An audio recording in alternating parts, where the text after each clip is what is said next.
I'm Connor Garrett, founder of the Millennial Snowflake.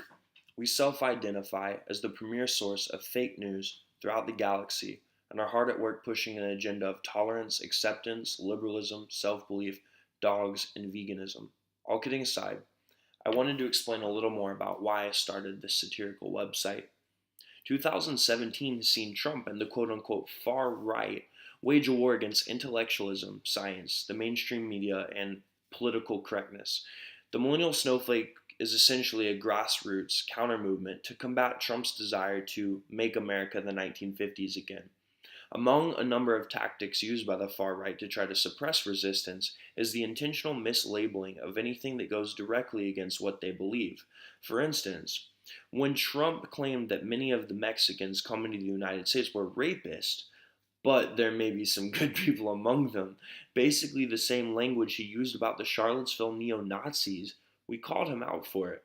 However, at the time, anyone that dared to say, that might have been a little racist, was chastised for being politically correct. Since then, the same concerns we've had turned out to be justified as Puerto Rico, or as Trump sees it, Caribbean Mexico, has been left to fend for itself. His language and personal convictions, or lack thereof, have been reinforced and reflected by his actions. So, were we really being politically correct? What does that actually mean? And no, we're not offended, nor are we looking to be us fragile snowflakes. It's bigger than that.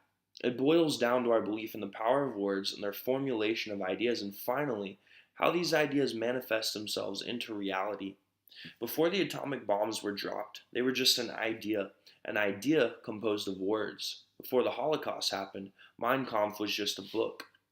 Inversely, during the Civil Rights Movement, Martin Luther King Jr. was merely talking about a dream that's still unfolding into reality to this day. So, what we're really saying is that words have meaning, and meaning creates movements and change, for better or for worse. We snowflakes do not want to see your right to express yourself revoked any more than you'd like to silence us. You wouldn't want that. But we will not sit quietly as the narrative is shaped for the Muslim to be used as the scapegoat, as the immigrant is blamed for doing nothing more than pursuing the American dream wholeheartedly, as African Americans are chastised for peacefully protesting police brutality, as the widow of a Green Beret hero is told that her husband, quote, knew what he signed up for. We did not sign up for this. We deserve better. And no, we aren't going anywhere. We will out-Twitter the Twitter-in-chief, and no, we snowflakes won't melt. You can't offend us to death. Sorry.